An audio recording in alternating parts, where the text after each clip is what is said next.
If you took away from that conversation, like principles about how to get strong, how to build muscle mass, that like broaden and deepen your understanding of that task. Definitely. And I'll do these in bullet points because if people want the logic behind them and the mechanism, they can listen to that episode. Yeah, it's a really good episode. I'll start with heat and cold really quickly and just say that avoid cold immersion. So ice baths and being in cold water up to the neck, uncomfortably cold, within the 4 hours after a training session that's designed to evoke an adaptation, either endurance, hypertrophy, or strength, because the inflammation that you experience from a hard endurance workout or from a hard strength or a hard hypertrophy workout is the stimulus that you're going to adapt to. The cold water immersion reduces inflammation and can short circuit some of that. After 4 hours, you're probably okay, but if you can do it a different day or you can do it before those sessions, that's better. Heat, however, can be done immediately after training, and it's probably beneficial because of the way that it dilates the vascular system and perfuses the muscles and ligaments, et cetera, with more nutrients. And I should just mention that was a crucial piece of information. It's a little bit surprising. Was it surprising to you? Absolutely. Because the way I posed the question to him about cold was, I hear that getting into an ice bath or a cold water immersion after training can reduce hypertrophy, but I'm guessing it's not that big of a deal. And he said, no, it is a big deal. It will short circuit your progress.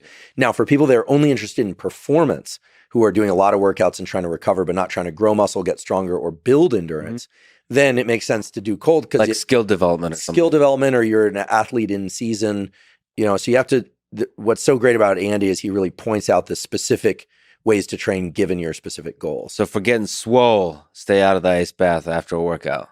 There you go. Lex is always making fun of the meatheads. I love it. I put myself in the meathead category only because I don't do a real sport now. I work out and I run, which is I'm an aspiring meathead. Okay, so one of these days I'm going to get back to jiu-jitsu, or I'm going to get to jiu-jitsu.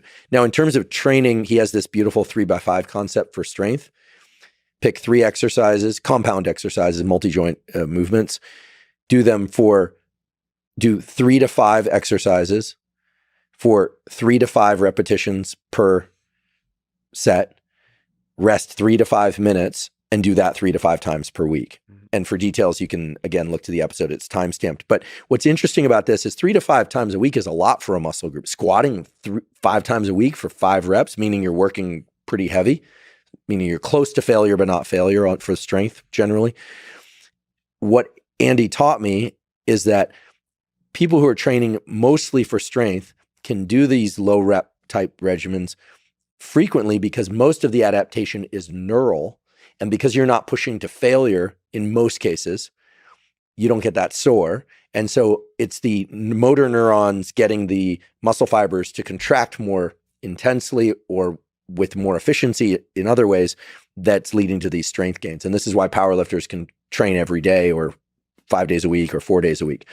For hypertrophy, I learned from Andy that the repetition range can be pretty broad. You think anywhere from 6 to 30 repetitions. You should do 10 sets per muscle group per week, maybe even a bit more.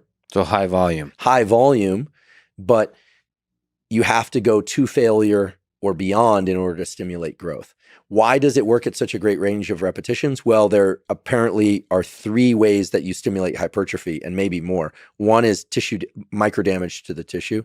The other is through some sort of tension-based changes in the molecular gene programs of cells that lead to protein synthesis that are distinct from damage. And the other are metabolic effects of like high repetition work of superfusion of the muscle with blood. We know that third category exists because people are now doing this blood restriction training where they cuff off a muscle and they'll use a really light weight. I've done these before. You can use a 5-pound weight and do curls with this and you are in pain and the muscles are swelling up with blood. It does lead to hypertrophy, but in general, you're not sore.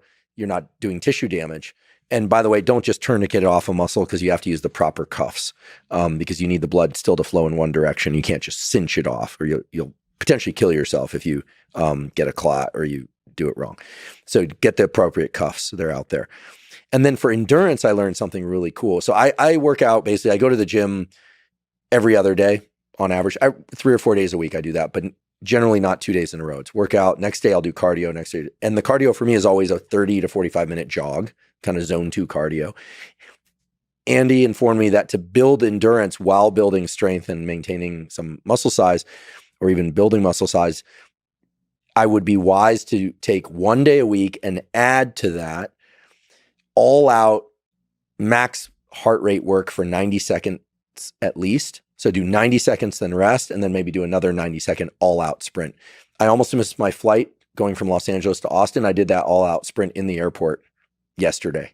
So I actually think it's done for me. So there was a sprinting Dr. Huberman throughout with 3 bags. That's awesome. Because I travel. I'll travel with too much stuff. I love how you were probably running late for a flight and you used that as an opportunity to explore. Well, as I was doing it, I was thinking to myself, okay, Andy, that's a 90-second sprint, because I got to the security line. I finally got TSC. But that's for extending endurance? That's for, yeah, it actually has some carryover effects on endurance if you're doing the other stuff. And then he also said 1 day a week to do this workout, and I haven't done it yet. Maybe we do it tomorrow. It'd be fun, which is you run a mile.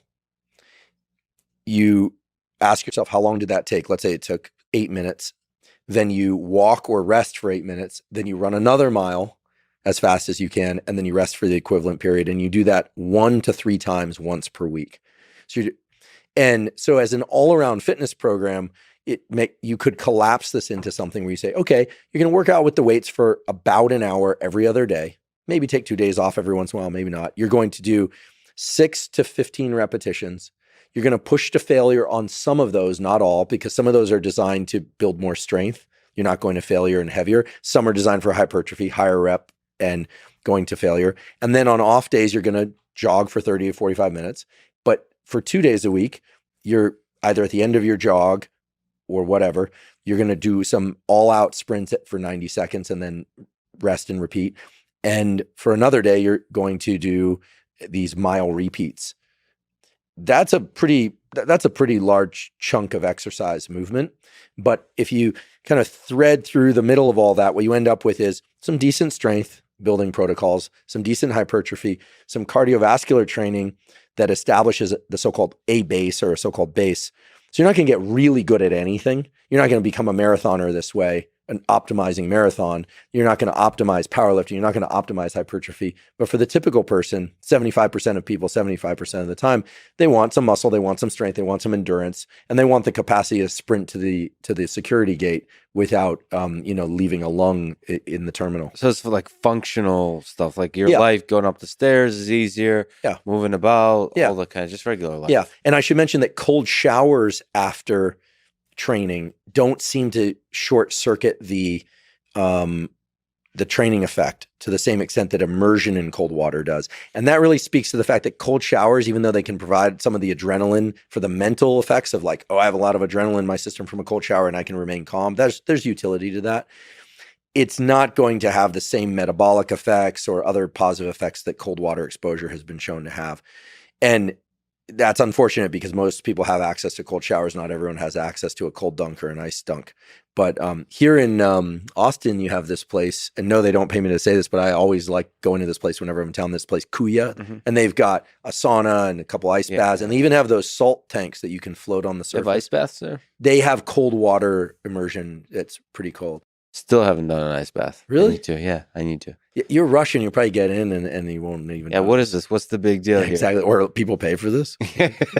I did a post, right, of you as a baby. Yeah. It's I had to go deep to get that photo of Lex in a bassinet in the snow. Yeah. Because in Russia, they actually did this for a long time. They thought that it would, and indeed it does build the immune system to expose babies to the cold. I still don't know where you got that photo. And you were able to find exactly the right. It was great.